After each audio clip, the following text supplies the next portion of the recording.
Whether you're looking for answers to specific life questions or seeking to become the best version of you possible, welcome to the Mental Breakdown and Psychreg podcast, where we offer insight, information, and strategies based upon research and years of practice as clinical psychologists. So sit back, have a listen, and get connected with our hosts, Dr. Berney Wilkinson and Dr. Richard Marshall.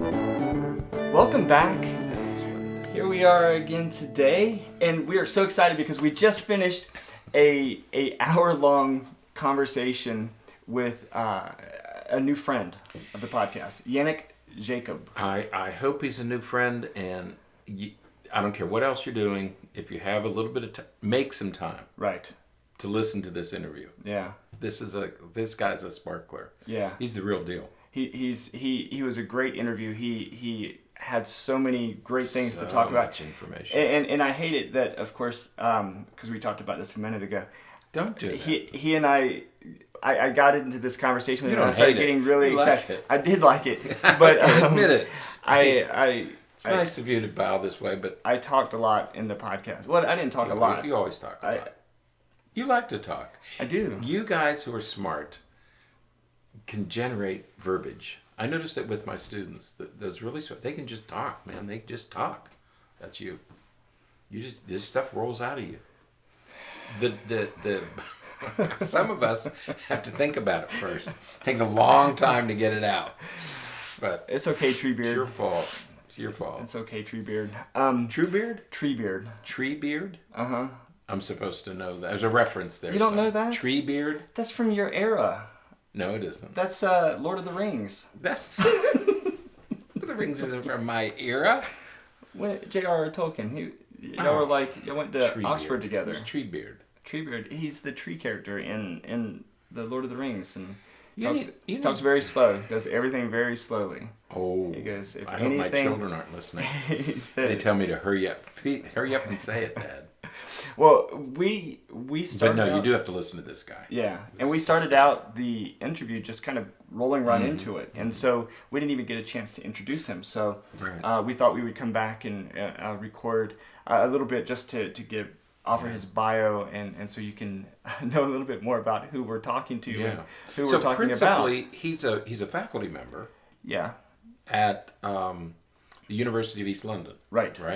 But he also runs a special program there. Right. Called, is that the Animus Center? Well, no, the Animus Center is I think it's it's a separate thing. He trained there. He trained at the Animus Center to become coaching. So that's not part of East London? I don't think so. Okay. No.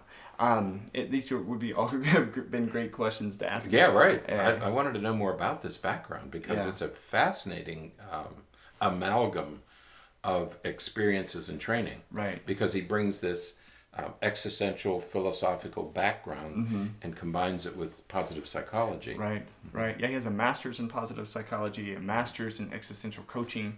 Right. He's an accredited mediator for conflict resolution and stuff. I mean, he's got a great wealth of experience background, and he does a lot of what he calls existential coaching. Right. And his website is actually existential.coach. And so it's just a fascinating combination of skills and experience. Really is. And I guess we have a certain affinity for each other because he, like us, is a generalist. Right. He works across a range of interests and fields as we do. Yeah. We talk about that in at the beginning. Right, because he does some things in education, he does things in business, he does coaching, he does a number of specialties. Right. So yeah, fascinating guy. And so we'd really encourage you to like you said, listen to the podcast and follow him on various forms of social media. This is a website that's worth hanging on to. He has his loads website of stuff is loaded. on the website. I don't know. It sounds as though he does it himself. That he's always adding things to it himself. Yeah. But this is a website worth hanging on to. Yeah, it's existential.coach. And again, I'll put a link to it in the show notes. But fascinating stuff. Very knowledgeable guy, and I really like the way he just sort of presents the information and talks about things in a very fluid, It makes it conversational way. very easy to understand. I mean, he takes these complicated principles from existential philosophy, which most of us know about but don't know much about. Right. And he makes it very simple, very easy to digest. So Yeah, this guy's good. He's got several books out there. They're on his website. There are video clips. There's podcasts. There's all kinds of things. So we would definitely encourage you to check it out and enjoy our conversation with Yannick Jacob. He's entertaining. I mean, definitely going to have him back on. He's fun to listen to. A wealth of knowledge, all very useful. Yeah. If you're watching the video, there's a couple of spots where the audio and the video don't match up too much. That's the satellite's fault. Yeah, that's the distance. He's in London, we're here in Florida. So so it was 5:30. It was 5:30 a.m. here. It was 10:30 a.m. there. 10:30 there. Right. So it's mid-morning there. Yeah. So, but definitely. Anything else? No. In this. Don't get me started. No, we're good. We're good. Richard. No. Don't start whining. Whining? I'm not gonna whine. That's what you do. That's what I do. Oh, I can't wait to click stop recording in just a second. So, all right, well, that's it. So enjoy this conversation that we had with Yannick Jacob. All right. Perfect. Okay. Well, it's nice to meet you guys. It's fantastic to meet you. I over the last couple of days. The outfit, Berney. What's that? I love the outfit. I love the bow tie. Oh, thank you. Oh, Look, yeah, it's don't give him that kind of reinforcement. It'll be unbearable. Jeez. You know, He won't allow me to wear one, you know. I love the dynamics already. Yeah, I was over the last couple of days in getting ready for us to our meeting and everything. I've been listening to some of the different podcasts and different things, and it just kept feeling like there's so many more and more things for us to talk about. It's you've done a lot of work. Yeah, I have, as you say, my hands and feet in a bunch of different pies, sausages, and other kinds of food. And I kind of like working that way. And for a long time, I felt kind of guilty about it, because you always hear that, jack of all trades, master of none. And then there was quite a difference when I listened to a TED talk by Emily Wapnick. She's a career coach, and she did this talk about why some people don't have one true calling. And she introduced me to the term multi-potentialite. And then working with one of my own coaches, he introduced me to the term portfolio career. And then all of a sudden I realized, oh, that thing is okay. You can actually do a lot of different things and still get them under a similar banner. So under the banner of personal development, I do a lot of different things. But then there's so many other things that I do, and I kind of like it that way, because I'm very curious in lots of different things, and I know people from all of kind of throughout different social circles and different cultures, and living in London is ideal for that. And that's just the way my mind works. I like to know as much of the world as possible, and doing only one thing, it just wouldn't work like that. Well, that's fantastic, because we understand. Yeah, we're similar like that. That we we have a lot of colleagues who have considered themselves specialists. They really get that narrow focus, and to me, that's always been boring. And so we've always considered ourselves generalists, because we enjoy doing so many different things, and sort of along the same lines of what you're talking about. It keeps things exciting. Our universities demand that you become a specialist. Yeah. So yeah, that's the thing. Me working at a university, and I guess I am quite a specialist in that particular area. But then still running the foundational coaching module, I give people an overview of what coaching is. And I actually changed the module and the course a little bit in terms of we're not training coaches from a very particular approach. But I'm actually helping coaches. I always say who you are is how you coach. And that means what kind of person you are should come out in your work. Right. Because if you're being authentic, and if you're not trying to be doing only one thing, then, if you are like that, then embody that, and then you're going to be the best person you can be. Absolutely. But we need both. We need both. We need specialists, and they're like some of the best friends I have are like absolutely that they do this one thing, and they're so incredibly good at it, and we need that. But we also need people who can integrate and who can talk to all of these different kinds of people who are all specialists in their field, and help them communicate and help to see where things connect and where they can combine. So if we get both people at the same table together, amazing things happen. Right. Yeah. We always say we do translational research. Berney and I do we translate the technical medical so that parents and teachers can understand it. But that takes a generalist. It takes a generalist to do that. Mm-hmm. Yeah. I like that. Yeah. Translational research and generalist. I hadn't heard the term generalist as well, so that's exciting. Yeah, I was at I was invited to speak at a forum last night on social media and youth and middle schoolers and things like that. And it's, they had police officers there, they had IT specialists there. And I really enjoyed my position because they physically set me in between them, but I also got to be the bridge between them, sort of philosophically and sort of developmentally and practically bridging those two pieces that, this is what we're dealing with and this is what's going on. So we certainly can relate with your goals because absolutely. Yeah. Yeah, and I can see that when I do group work all the time, particularly in organizations where, you have like the introvert and then you have the extrovert, and then you have the one who's really big picture and somebody who's really detailed, and then, somebody who's a generalist and somebody who's a specialist.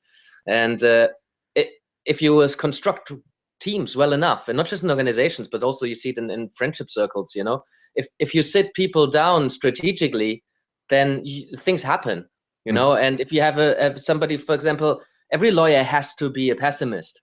Every good lawyer you probably find is a pessimist because it's their job to see the worst case scenario and then not let it happen. Right. But if you are a visionary leader, you need to be quite optimistic because you need to look into the future. You need to also anticipate what could go wrong. But in order to create that vision and really go for something, it's really good to be an optimist because they're going to go for things and not let themselves be paralyzed by all the things that could happen.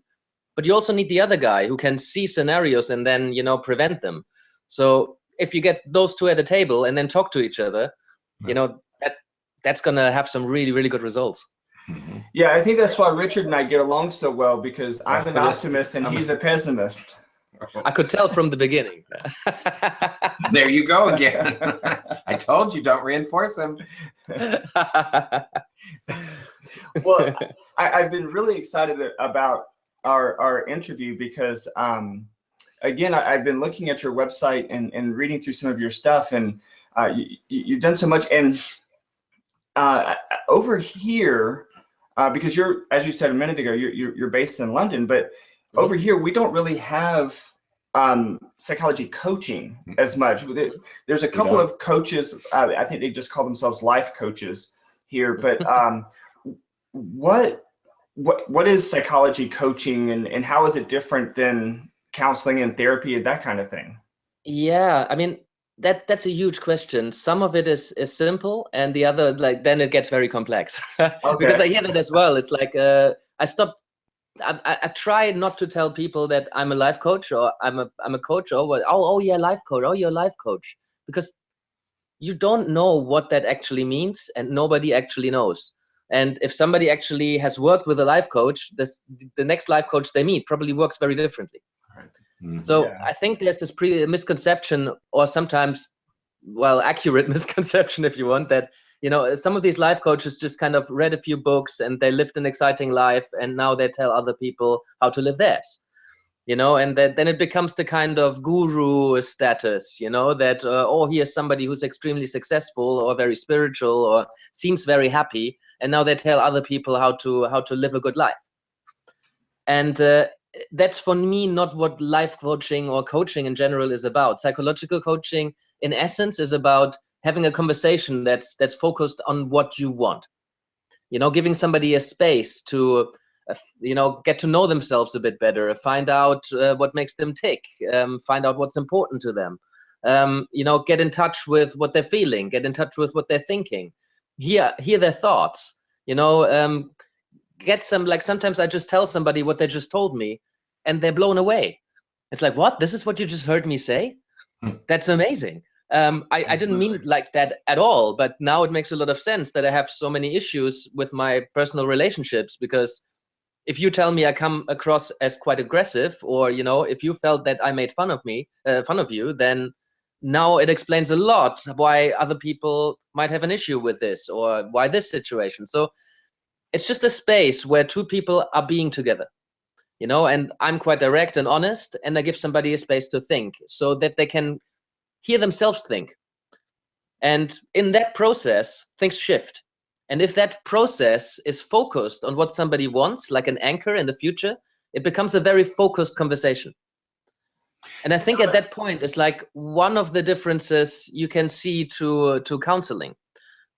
Because in counseling, there isn't necessarily this clear anchor in the future of something that somebody wants to achieve.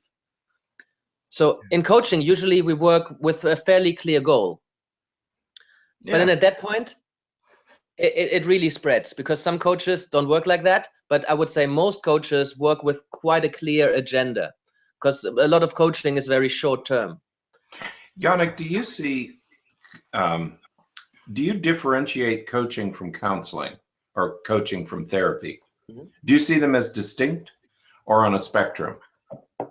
I see them on the spectrum very much. And this is an area that I'm particularly interested in, because, for example, I mean, there's a spectrum, and at some point, I think there's a line or a threshold that you cross as a coach, and that this is not in my level of expertise anymore. How do you know that you've reached that point? If you're coaching, how do you know that now you're approaching therapy? Me personally, yes. I've learned to trust my instinct, and I've learned to trust that feeling that right now I'm out of my depth. There are a couple of kind of red flags. If somebody says I've been on medication for 5 years and, I've recently lost somebody, then I already know that, here's something where I need to be very careful. And generally, I tend not to work with that. Okay. Gotcha. But it depends on your previous level of training, and it depends on you as a person as well. Some people are quite happy to sit with high emotional content. Somebody's quite happy to sit with you and let you cry in the shoulder for an hour and not feel uncomfortable at all. And that can be a really useful process. But there's a couple of ways that people have tried to make sense of this. One is the kind of clients that you work with. So you tend to say that coaching clients are already doing well. They're already doing okay. They're not on the brink of not being able to cope. They're not having massive problems in their life, and now they really need to do something about it. They're already doing okay jobs, or they're able to think well. They're not like have any clouded brain and right now everything is shit. But right now they just want to develop. And therapy clients are often on the brink of, there's something really massive happening in their life. But even that, you can't say like that, because everybody should go to therapy and explore themselves, I think. But most people wait until something big has happened. Yeah. I think that's really consistent with a lot of the work that we do, because there, as we were talking about earlier, the generalist versus the specialist, and a lot of counselors and psychologists and therapists and all will focus on a particular technique or philosophical perspective, theoretical model, and we really like that eclectic, meeting the patient where they are, looking at what they're bringing, and the idea of setting very specific goals, like short-term based therapy, for example, is very goal-oriented. It's very, this is where we are, this is where we want to get. What is the quickest way for us to get there, and give you the skills and strategies you need to accomplish that? Yeah, absolutely. Consistent with that. Yeah, because the converse of this is somebody might come in and they think they're coming in for therapy, but they really need coaching. Right. Yeah. You're not really that. And so the converse is, how do you know when you're getting to coaching instead of therapy? Right. Because the issue of psychopathology. Right. Yeah. Right. Yeah. Absolutely, and some brief therapy approaches or time-limited therapy approaches are pretty much exactly the same as coaching. I went to this solution-focused masterclass in Oxford a couple of years ago, and the coaches there told me that there's literally no difference between solution-focused coaching and solution-focused therapy.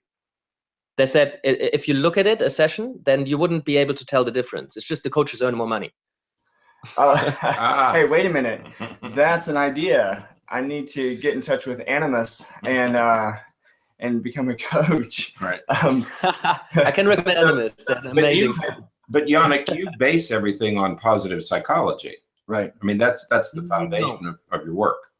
No, I would say my foundation is existential. But I've looked through existential philosophy through the lens of positive psychology. Okay. Yeah. But first of all, let me close up, because I think it's really important and really interesting to look at where coaching and therapy actually different, or where that line is. Because I've been for years. Initially, I wanted to become an integrative coach, or integrative coach counselor. I wanted to do both, because I realized that I was interested in counseling and therapy, but then I realized coaching is a lot more me. So at that point, I wanted to have both combined, but there wasn't really any training there. So what I tried doing is combine that, and the closest thing I've got was existential coaching, because it seemed to look at the big questions in life, and what it means to be alive. How can I be happy? How can I do the right thing? So it went quite deep and therapeutic, but at the same time, there was a very coaching approach to it. Yeah. So it's not just the kind of clients that we work with, but it's also the kind of content that they bring. And for a lot of coaches, if somebody comes and says, well, I kind of feel my existence is kind of meaningless and I want to reconnect with a sense of purpose, a lot of coaches would say, well, you need to go see a therapist. And I would say, as a coach, I can work with that, because you're able to think straight, and I can help you build up some resilience by looking at these big questions before they become problems. Right. Yeah, I was listening to one of the existential files. Oh, we're getting okay. I don't know why. I was listening to one of the Existential Files podcasts that you were on, and you guys were having a fascinating discussion. I think the one gentleman mentioned, the you guys were talking about apes, and that apes aren't existential creatures, and then it got into this fascinating discussion of, okay, where is this line between an existential being and a non-existential being? And where does that fall? Because as you said, sometimes people will come in and just talk about sort of their position in the world, who they are, what their purpose is, and that's a very existential position to be in, or a challenge, I suppose, that they find themselves in. And it sounds like you found a very effective way, maybe in managing those kinds of things through your coaching. Yeah, the thing is, at some point we're gonna get confronted with what we call the existential givens, which means at some point we know we're gonna die. That's gonna happen. That's inevitable. But we tend to not think about that much until you become ill, or somebody else dies, or you just get reminded of that. It's around birthday, something very simple. Oh, I got 1 year older, and on some level you're connecting I'm running out of time, actually, one breath at a time. And we try not to think about that, but if we do think about it, it's one of the biggest motivators. Nobody who had a near-death experience, they will change their lives, and usually for the better. I mean, better or worse, it's a moral judgment, but I don't know anybody who had a near-death experience and lives their life exactly the same way as yesterday. Yeah, I had an interesting conversation with the parent of a patient yesterday, and he said that he's approaching 50, and he said that he now has this understanding that he has lived more days than he will live, and he has experienced more days than he has left. And I don't understand. Well, some of us drink formaldehyde so that we stay preserved. I don't know what. I have no idea what you're talking about from an existential perspective. But it was a great discussion because he lives his life that way. You know, he has gone from being someone who maybe was a little more irritable, a little bit more easily agitated, and he's now, you know, he says, you know, the little things just don't matter anymore because, you know, when I'm looking at what I have left, I need to make the best out of it. Yeah, and I see that quite a lot. Like, it tends to be the older the people get, the more they're likely to start writing that book that they always wanted to write, and the less they are irritated by all the small stuff. You know, don't sweat the small stuff, do something that matters. You know, and it tends to be that when you're younger, you're much more into partying and like having fun and like, you know, enjoying life and looking what everything is about. And then at some point you decide what's important and meaningful to you, and you actually do these things. And I think coaching, and particularly existential coaching, is a way of taking that mindset of somebody who's doing things that matter and bringing that in earlier in life so that people get a chance to actually, you know, without robbing them of their right to have fun and party around, you know, but like giving them a chance to examine what's meaningful in their life, to do something that's meaningful and purposeful to them in their early 20s. You know, these are the people that turn 35 and they've already started ventures that are changing the world. There's this guy who cleans up the oceans, you know, who invented that mechanism of like cleaning the oceans of plastic. He's super young. You know, in order to do that, you're not gonna party hard in college and then, you know, spend your 30s figuring out what you actually want to do for a living, you know. But he connected quite early with something that is really important to him, and that is such a strong driver. If you choose to connect with something and then go for it, you know, that's gonna put your life into a very different perspective. Absolutely, I love meeting those teenagers who are already driven. You know, it's just, it's fascinating to see them because they have it's just almost an innate passion for something, and you just can't stop them. Right. So it's but then other teenagers have an innate passion for rap music. Yeah. You know, and I had that passion for quite some time. I still have that to a degree, but like there are people who actually drop out of school for that, and like many of them never make it. right. You know, they influence some people profoundly, but they never get like to a stage where they can actually earn a living from it and feed a family. Right. You know, so in the end, you should always follow your passion, but at the same time, you can never know if that is really gonna be the thing that is gonna fulfill your whole life. You know, and some people follow their passion and they're lucky enough that their passion is in investment banking. You know, and other people's passion is in I don't know, researching ants. Right. Yeah. I know one of my school teachers, he was a world famous ant researcher, but you know, nobody who's not interested academically in ants has ever heard of him. Right. Right. Right. Yeah. I like our patients who come in and they're passionate about becoming video game developers. That's right. You know, YouTubers. they're gonna spend their lives. Once I stop playing, I can develop video games, but I'm not going to leave video games. Right. That becomes their passion. Yeah. Yeah, but then the thing is, then we grow up a little bit more and we start to connect into like, oh, how can I actually combine my passion with something that's going to feed my family? Right. And there's plenty of people. Gamification is a big word, and I have some of my students researching gamification at the moment, because the way video games are constructed is ideal to create flow. And this is a concept from positive psychology, the kind of total engagement that gets you to play something for like hours and days on end. You know, that you really, because in a video game, your skill level grows the longer you play. And if you raise the challenge of the game, as your skill grows, you stay engaged. You know, and video games got really, really good at that. And now they're taking that concept and applying it to work, or applying it to other things, applying it to school. So, for example, anybody who's ever played a role game, like a role game like Final Fantasy or something like that, you have like 150 hours of gameplay. And a lot of time, what you do is not really interesting. You're just kind of leveling up your character by doing a lot of fighting, and then you get experience points, and then you invest these experience points into parts of your character. And school works in the same way. You know, sometimes you have to do something that you don't really like just to get those experience points. and then you can invest that time or the resources that you've gained into a certain part of your character. You know, and the more time you spend on certain parts of the character, the more you're going to grow that way. And if you're going to be a warrior, or if you're going to be a wizard, or if you're going to be, the guy who does business in the world, doesn't really matter. Where you invest your time, you level up your character, and that's a choice. Right. Yeah, and it would be great if we could figure out a way to harness that into education so that kids could monitor their progress and, you're on the path to become an ant researcher, or, you're on your way to this profession or that profession. And, and you can always tell, not always, but you can often tell the difference between those who are really serious about some of these things and those who aren't.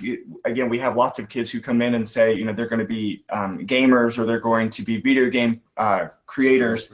And then I have a 14-year-old who came in not long ago. I've met with him a few times now, and he's already built 2 apps, and he's in that process of programming robots and things like that through his school. And so he is one that he will probably go into, that will be his passion, that because he's already doing it, he's already immersed in it. He's not just on the idealizing it, he's actually doing it. That's one of the problems that I see again and again with clients and just with people in the world is that they are driven by something by an end goal that they think they should be doing. It's like, that's why so many people choose a safe career and they try to become lawyers or doctors, and they end up doing something that they're not passionate about just so they can be safe. And I think here's another existential theme that comes in, because we love being safe and certain. We tend to make decisions when we are sure what the outcome is, instead of taking the risk. But at the same time, we love the risk taking because it makes us feel really alive. So this is like in existentialism, we talk a lot about paradoxes, because here's another one. Like we know we're going to die, we don't want to think about it. And this one is, we want to be sure about things. We love certainty. But if everything was certain and we knew everything and all the outcomes, it would be really, really boring. So Absolutely. We love change. We need change. But when things are good, we don't want anything to change. But if they stay unchanged, even if they're good, for a prolonged amount of time, we start getting depressed and itchy. Right. Then we seek change, even if the change is unhealthy for us. Exactly. So now there's so many people who choose a career or a job that they're not passionate about just to be safe and certain. And many people feel stuck in their careers, but quitting your job that you've done for 10 years or 20 years or even 5 or 1, where you have a good income, and going out and doing something different where you take a risk and you go out and venture into uncharted waters and everything is uncertain. Most people rather stay in those jobs where at least they know everything, even though they're not passionate about it, or they stay in relationships that are kind of toxic, but at least they know it. They don't have to go out and be on their own again and look for a new partner and start dating again, because that's unknown. Yeah. So some people are like, wow, the unknown, let's dive right in and like feel really excited and alive, because anxious and excited, it's kind of the same feeling. It's just a different take on it. Yeah. That's exactly the approach that I take with a lot of my patients who come in who are anxious, and we talk about that physiological similarity between excited and anxious and nervous, and how similar they are. It's just a matter of perspective oftentimes, and that anticipation. Yeah. And sometimes a coach just gives that perspective. Somebody tells me how anxious they were, and I'm like, oh, so you felt really excited. Yeah. And they're like, yeah, I guess. And, then something might start shifting. That's fantastic. Fantastic. So it does sound like, kind of going back to a place where we were earlier, it does sound like there for many people that we work with, there is a lot of overlap between the coaching that you're talking about and some things that most people would just consider therapy. Because I think that a lot of times when we think of, and I'm going to have to really work on this myself just to kind of put my head around it, because it sounds like you're absolutely right that a lot of times we're not really doing therapy per se. We're doing coaching. We're helping them set goals and helping to work with them to accomplish something that they're wanting to accomplish. It's not necessarily therapy per se. It's sort of helping them with some of these existential crises and helping them understand who they are and where they're going. But it's not necessarily from a pathological perspective. Absolutely. I think we share so many commonalities. You know, if we don't look at, well, this is coaching or this is therapy, if we look at what do people want to achieve, how can we help them develop? There's many avenues of how we can help people develop. You can do teaching, you can do consulting, you can do therapy, counseling, coaching, mentoring. You can just be a good friend and go to the pub. You know, that can be sometimes the best thing that you can do for your personal development, is to just go to the pub with a friend and tell them about something. You know, what's driving all of these is the relationship. You know, a good teacher will have a good relationship with their students. A good mentor has a relationship with their students. In therapy and in coaching, I think and there's some research on that the most effective thing is the relationship between the practitioner and the person that they're working with. You know, and if that's an honest, trustworthy, trusting relationship, then that is the main vehicle for change. Yeah. Your approach actually only accounts for, I think, according to one research, was like 30%. And 30% is not a lot. I mean, 30% is significant, but like, it's not that much. If you think about like what's driving the change, if you have a good relationship with somebody, it matters more that you trust them and that you feel that they can help you and that you can tell them things and they give you a space to operate. Matters more than what actual approach they're using, what kind of questions they ask, what is their philosophy of human nature and how people learn. Yeah. So I think that's what we all have in common. As soon as we can create a space where we can listen, where we can reflect back and we can paraphrase and we can, you know, work with somebody on a human level, then that is what we all have in common. And it doesn't matter if you're a therapist or a mentor or a teacher or a coach, you know, so that's the bare bones. And I use that in everything. When I do my leadership development programs, or when I work with groups, when I do mediation, like conflict resolution, the main thing is always you sit down with somebody and you give them a space. You know, you build a relationship where they can think about what their issue is or what their goal is, and then work towards it. Yeah, that's fantastic, and that bridges right into, you know, I was looking at some of the things that you help people with, or you coach people with, and you know, you have, you know, conflict resolution and leadership skills and happiness, and again, one of the things you have mentioned on your website is that wonderful line from Michael White, where you know, Oh, yeah. The person is not the problem is the problem, and I think that. Well, that is such a therapeutic thing to say, but it's also a very coachy thing to say, that, you know, you have to deal with the issue, not the people. You deal with the problem. You manage the problem and maintain those relationships. Yeah, absolutely. And some of the stuff is so basic. I would think, but it's actually not that basic, because a lot of people still treat the person as the problem, and that happens all the time. And the amount of time you hear somebody, oh, you're stupid, instead of you've done a really stupid thing. Yeah. You know, Yeah. that behavior was really horrible. Instead, people say you're a horrible human being. Right. You know, where do you go from there? If somebody tells you you're a horrible human being, that basically means you are now, and you always will be. And there's no, how can you resolve anything based on that basis? If you say, I didn't like that behavior, you give them a chance to change that behavior. Right. Yeah, we do a lot of work with parents and kids, and you know, one of the things we really try to help parents with is, you know, you never want to refer to yours as a bad kid, and teachers as well. You don't want to refer to it as a bad student, because now you have just categorized that kid, and you're going to treat them the way that you expect them to behave. And you know, instead of just saying, well, maybe he's having a rough day today because he's making some bad choices or making some bad decisions, you know, we tend to generalize and say, okay, he's just a bad kid, and that is a really slippery slope there. Absolutely. And I think once you shift people away from that kind of mindset, of characterizing the whole person and looking at, you know, a bit more complex as what was the behavior, what is that, maybe even a specific value that is unhelpful in particular circumstances. If you look at the context of things and you break things up a little bit more, people always try to be very simple about things. We try to understand the world as a simple thing because it's much easier, but it's just not easy. The world is not easy. It's very complex. And if you ignore context, you might live happily in your little bubble for a little while. But, you know, we have the internet now, and, you know, that bubble is going to get burst at some point with somebody coming along.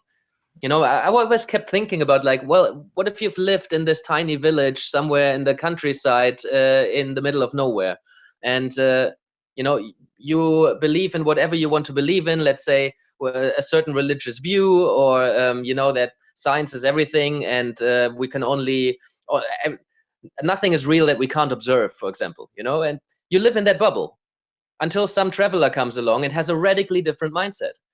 And then you either say you are absolutely crazy, obviously, and we are obviously right, and you just keep ignoring it, or you outcast them, or whatever it is you want to do with people who have very radically different views, or you actually start listening to what they say and accept that that is their worldview and look at it logically and try to grapple with it and see if you can either expand your worldview to fit that in, or maybe your worldview doesn't quite work with other people. And that makes it very different. It's a difficult process. You know, in my opinion, I think people live better if they have a more realistic worldview that, you know, is malleable enough and flexible enough to fit other people's views in, you know, while still believing what you believe. But it's a lot easier if you just say, no, I'm right, and nobody else matters, really. But at some point, we're going to run into trouble. You know, we're going to, that's how conflicts start. Well, and that's where we get into, you know, not that this is an anthropological lesson or anything like that, but, you know, that's where when we look at explorers who have gone into, you know, South America and in different places where, you know, they encounter these people who have had no contact with the outside world, you know, they refer to them as savages and those kinds of things because their worldviews are so different.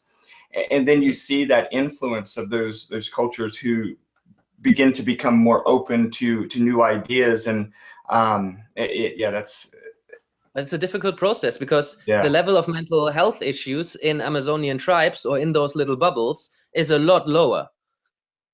Right, You know? because it's very different. Yeah, it's very different to be confronted with all of those different worldviews. And I mean, I've been talking about the extreme examples of like somebody living in the bubble in the tribe, you know, but we see every single day, you know, when there's conflict everywhere, and conflict not in like people having fist fights on the street, although that also happens, but you know, people having a conversation, and not necessarily an argument shouting at each other, but just like, oh, I think you're a bit of an idiot for what you just said. You know, that's a bit of a conflict. Right. You know, and there might not be any signs of conflict, but there is a conflict. And existentially, conflict is seen as we're all different. So Sartre famously said, hell is other people, you know, because everybody else is different. So no matter who you're talking to, no matter how much you have in common, they're not like you.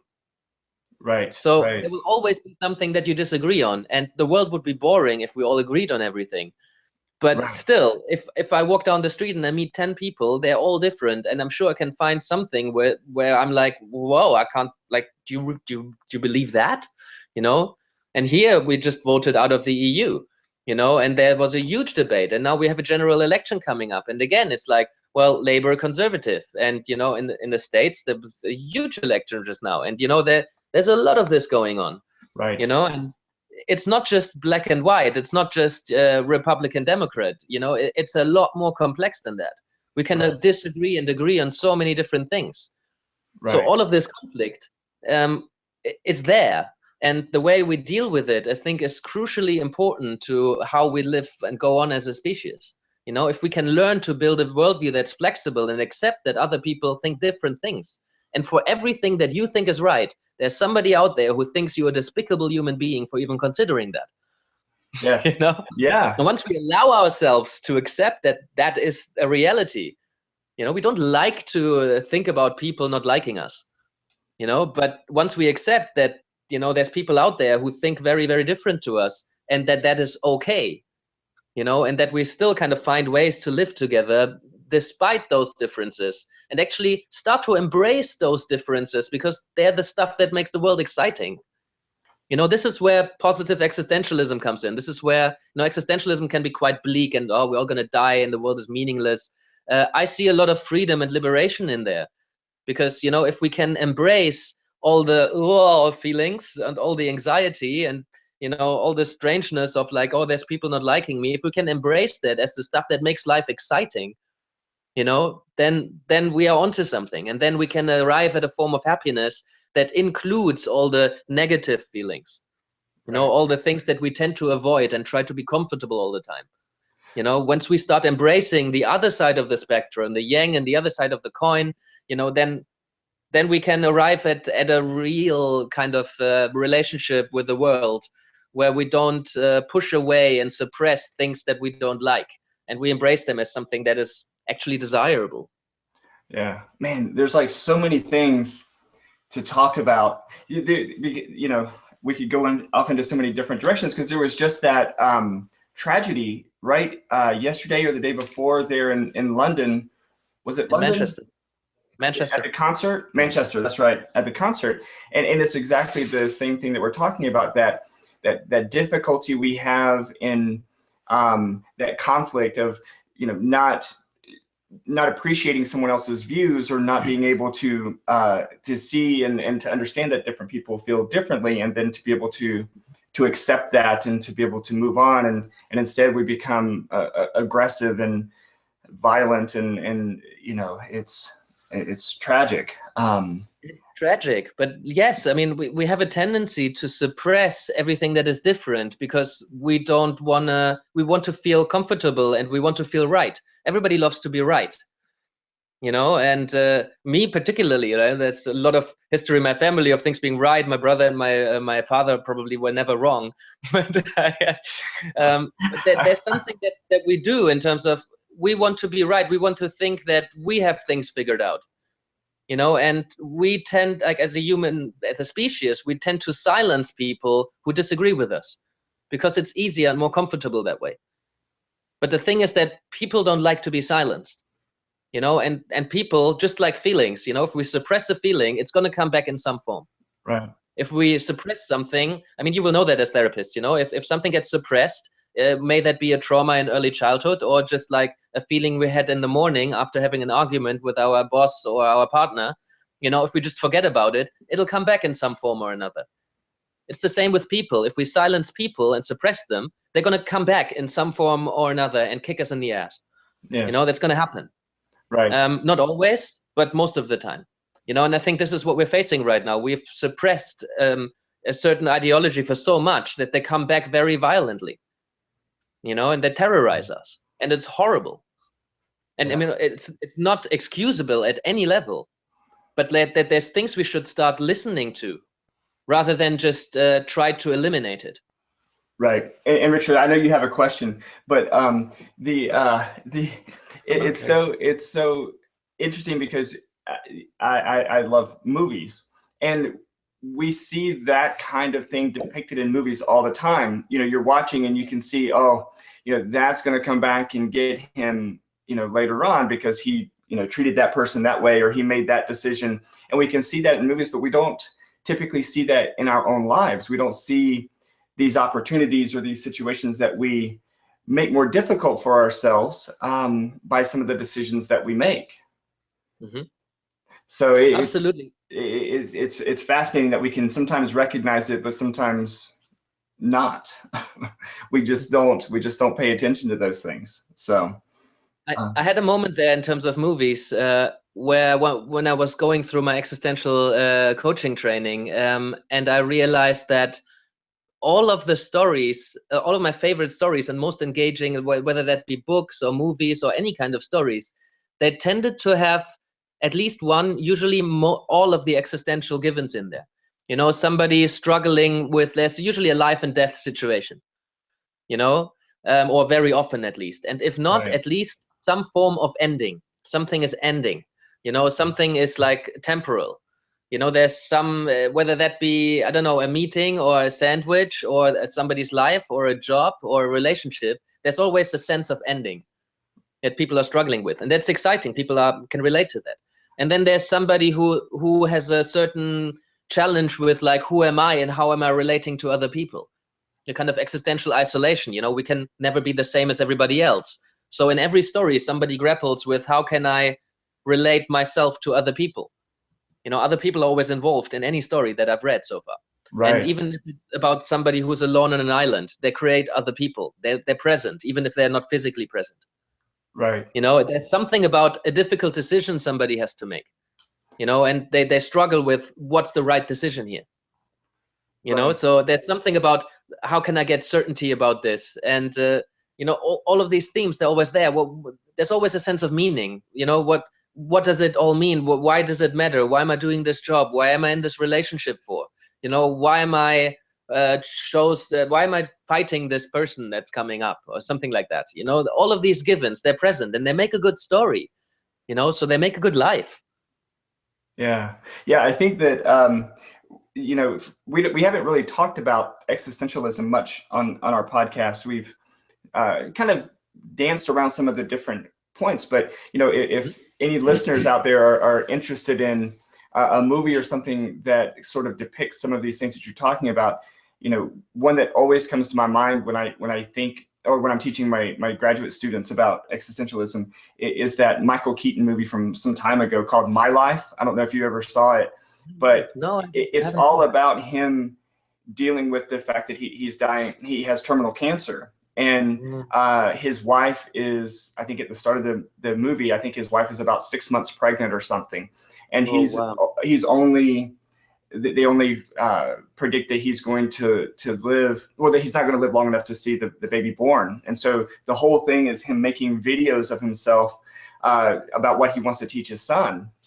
And it's a fascinating depiction of him coming to terms with it, and, you know, how he's managing it and how his wife is managing it. And it's really a great story, at least as relates to that aspect of, you know, our existence. It's really interesting. So yeah, I always recommend. So if anybody's out there and hasn't seen that movie yet, it's Michael Keaton and Nicole Kidman, and it's a great movie. Yeah, and once you study some of these existential themes, you realize every movie is existential. That's right. That's right. It's true. That's right. And I think there was one recently, I forgot, I think it was called Sausage Fest or something, and it was like an animated movie about like food in the supermarket. Yes.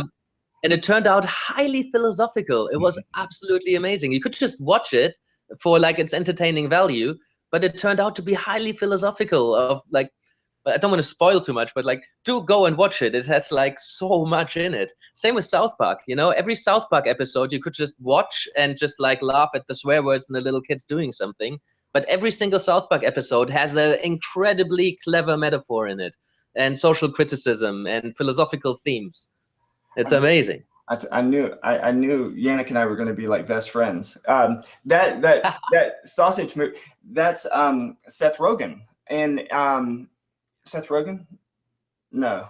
Seth Rogen? I can't remember his last name. But it's Seth. You're asking me? But that would make sense.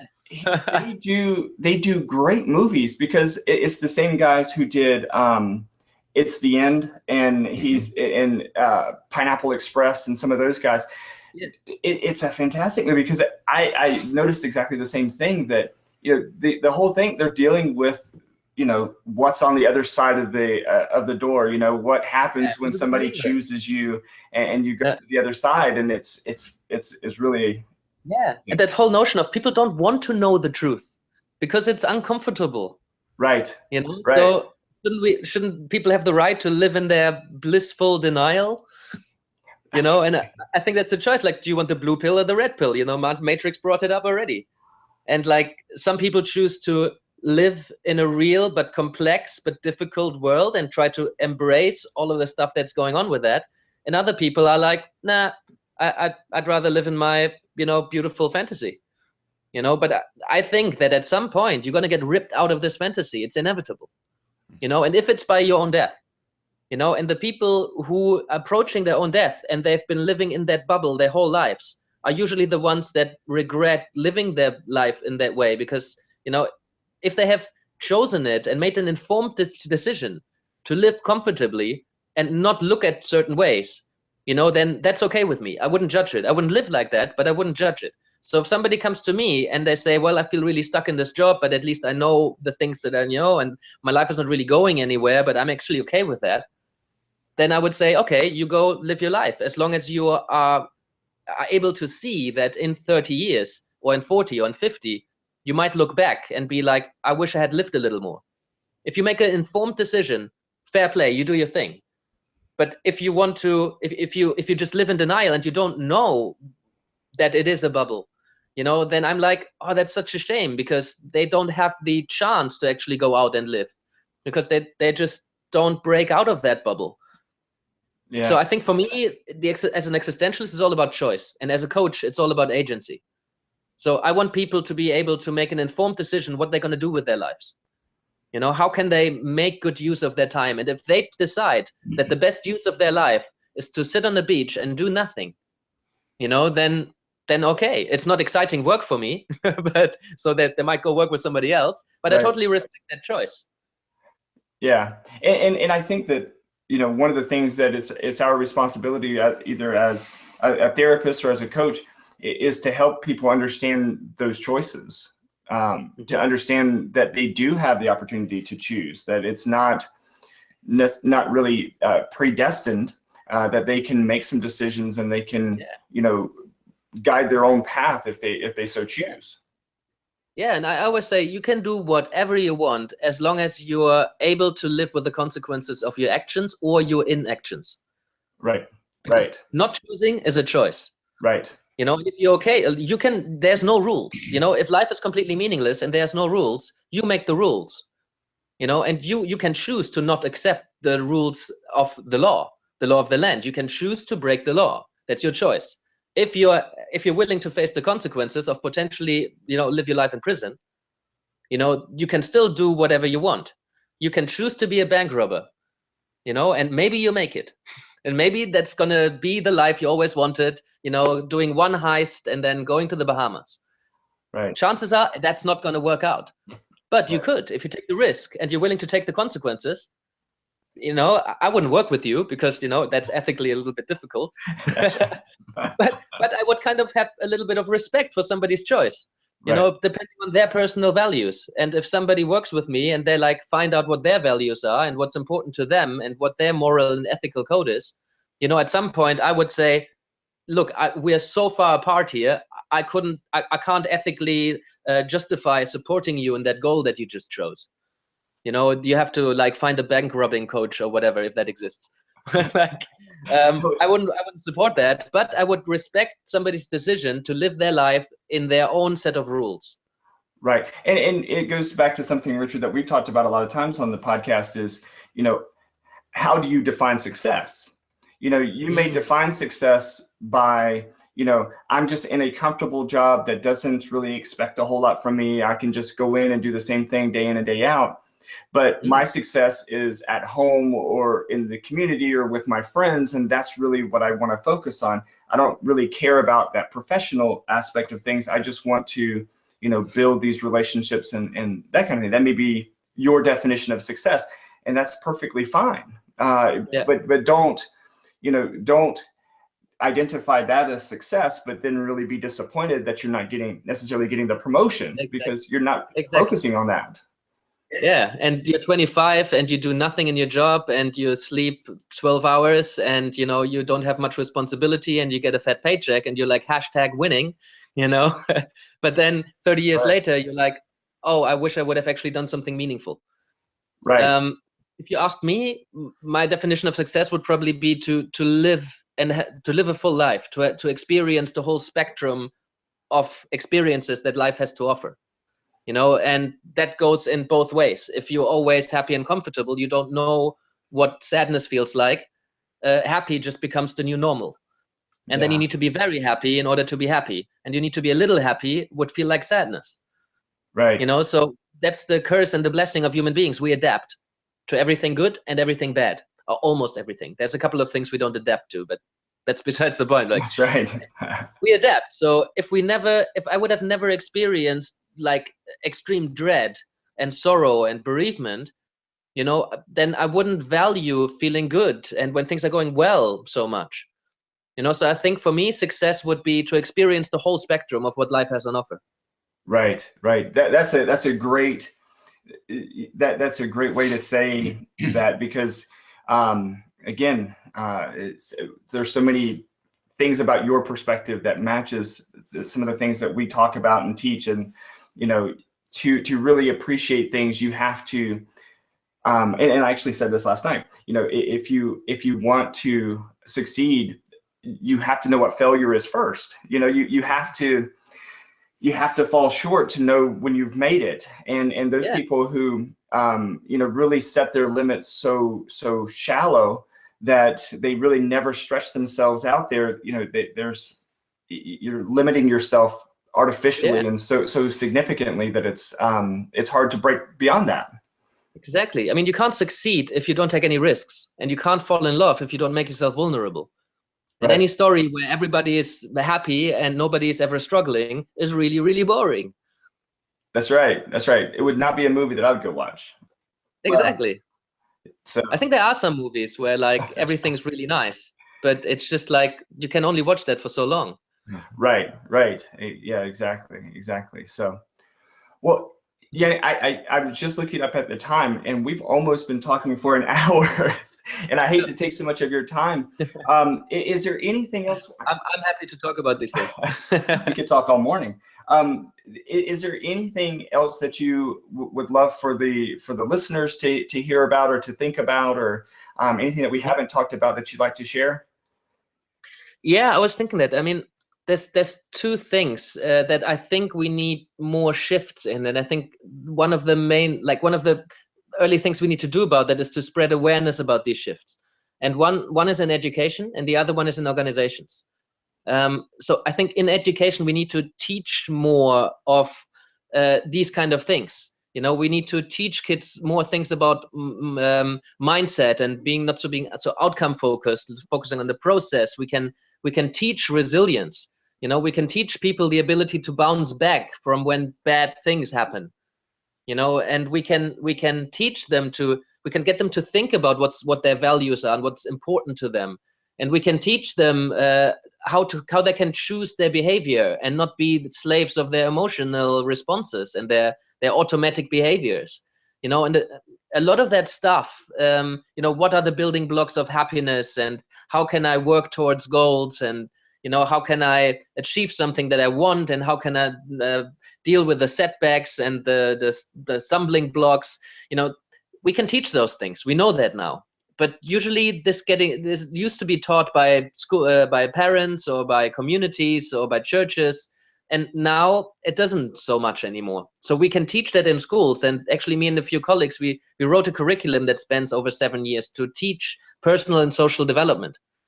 But there's no funding because schools are still outcome focused, and they say, well, if it doesn't increase your grades, we're not interested in it. And we know this stuff. Well, we hypothesize and that this stuff is building up grades, because it's going to affect kids in so many ways that I'm sure they do better academically. But there's no funding for the research. So we have some really good programs, but there's no space in the national curriculum in most countries to actually build that in. So if anybody out there is working at schools or has some sort of position where they can influence policy, then this is something we need to do. Because we know it's tackling mental health issues. We know it's tackling a lot of problems that we see in society with young kids being only on their phones and, getting addicted to comfort, and getting addicted to the likes and being so impatient and, not learning anymore that things take time, strong relationships and falling in love and, lasting happiness. They take time and they take effort and they take going through the motions and being able to bear some of this negative stuff. So I think we need this kind of education, and we need it much more, but it's not really being pushed enough. Yeah. And the other thing is, I see more and more of a shift in organizations and the way organizations are run, because they used to be very traditional in terms of there's one person at the top and he calls all the shots, and then everything else just do as they're telling him. You know, and then it morphed a little bit, and organizations became less of a machine and more of an organism, where every part and every component of that organism has their role, and they can all influence each other. And then leadership becomes something that is more making people communicate and providing a vision, and then kind of heading towards a certain direction, but letting the different parts of the organism doing its part. You know, and us going back full circle, what we started to talk about in the beginning, this is where the generalists come in. You know, the spleen and the liver and the lung, and they're all specialists. But we need something that brings them all together and makes them walk into the same direction. You know, and I think I see that shift a lot more in organizations, but I still see a lot of leadership that is dysfunctional. They're still holding on to that, oh, we want to preserve our power and we want to call the shots. You know, but it's just not very useful. And there's so many good ideas that come from the bottom up, from grassroots, that really influence where we go as a society, because corporations become more and more powerful. So if we can cause a shift in corporations and a shift in leadership that leads to organizations being run more from the bottom up, then I think we're looking into a much brighter future. Man, see, that is the start of another hour-long conversation, especially because we share and think the same way, especially as it relates to education.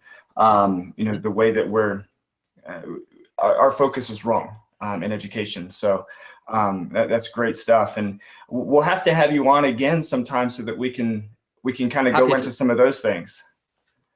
Very happy to. Yeah. So it's been a blast. You've been quiet for a while, right? I'm okay. I noticed. So, but maybe go ahead. Maybe Rich and I, we have one-on-one, you know, and so Berney doesn't talk all the time. Thank you. Is there something you want to add? No. No. You know, he does. I don't want to interrupt. That's very polite of you. It's been I just love these kinds of conversations. You Can should. You tell? No. Can you tell? No. I had no idea. No. It's great, and but you know what? The way that we typically end the show fits today, maybe more so than most other days, because Yannick, we always end our show with the reminder to stay happy, stay healthy, and to forget to be afraid. So it's like we always end with that little saying there. So, oh, nice. Can I add something to that? Sure. Embrace the fear. Embrace the fear. Right. That's great. Don't just push it away. You know, some of it is dysfunctional. You don't need it, but a base level will never go away. You know, and that's a good thing. You know, that makes life exciting. That's true. If we're never scared of anything, you know, then I think you're not really living. That's right. That's right. Yeah, it's the idea of taking it, and as we were saying earlier, you know, restructuring it, reframing it, that the fear is excitement. Mm-hmm. Yeah. I just found out yesterday that Tim Ferriss, I'm not sure if you're familiar with his work, he wrote the 4-Hour Work Week, and he published a book called Tools of Titans, where he basically talks and interviews top performers from all sorts of different areas and kind of distills and what they do that makes them so successful. And if you're into success and what that means, I think that's really rich material. And just yesterday, I found out he's launching a TV show now, where basically he interviews top performers, and it's called Fearless, but not fearless, but fearless. Nice. You know, it's not eliminating fear. It's, you know, taking some of the fear away by putting context to it and starting to embrace it. And I think that's really cool. That is very cool. Very cool. So, well, we will put a link to your website on the show notes. It's existential.coach. Existential.coach. Existential.coach. It is chock full of lots of information. You know, the clips of workshops and podcasts and video clips of all kinds of different things in your blog and everything. There's just loads of information there that people will find very, very useful. So I'd encourage everyone to jump on there, follow your blog, of course, and anything anywhere else that listeners can follow you? On the website, you find anything. Also, I put a bunch of stuff out on Twitter and Facebook. So if you, there's like a constant stream of content that is like positive existential, a bit of positive psychology stuff, happiness, things I see people going through, things I think that might be useful for people to live more fully. So you can tweet at Yannick _Jacob. I think it's Facebook/123.blog. But you find everything on my website. So but yeah, get in touch, reach out, because as you can tell, I love having these conversations. And I think people need to network and work together to change the world. And we can actually do something. I'm sure there's plenty of people listening. If they're not in positions to change the world, they will definitely know a few people. So yeah, let's do this. Absolutely. Well, that's great. Like I said, I'll post all of that, all those connections in the show notes, and just keep monitoring your stuff, and definitely, get in touch at any time you want to come back on, and we can have more conversation. We could have another podcast on education, and a whole other one on movies, the existential lessons in movies and modern film. I warned you. I warned you, Yannick. We could do a whole that'll be a solo then. We could do a podcast, like I have a whole separate podcast on it, not just one episode, but like a whole. Do a different. Oh, I can see the Berney and Yannick show coming. Sorry, Rich. I'll email you. He does have an off switch, but it's on the other side. Guys, it was lovely to talk to you, and I'm happy to be back. Yeah, it was fantastic. It was great to meet you, and definitely stay in touch, and we'll talk more. Brilliant. Have a good day, guys. Bye-bye.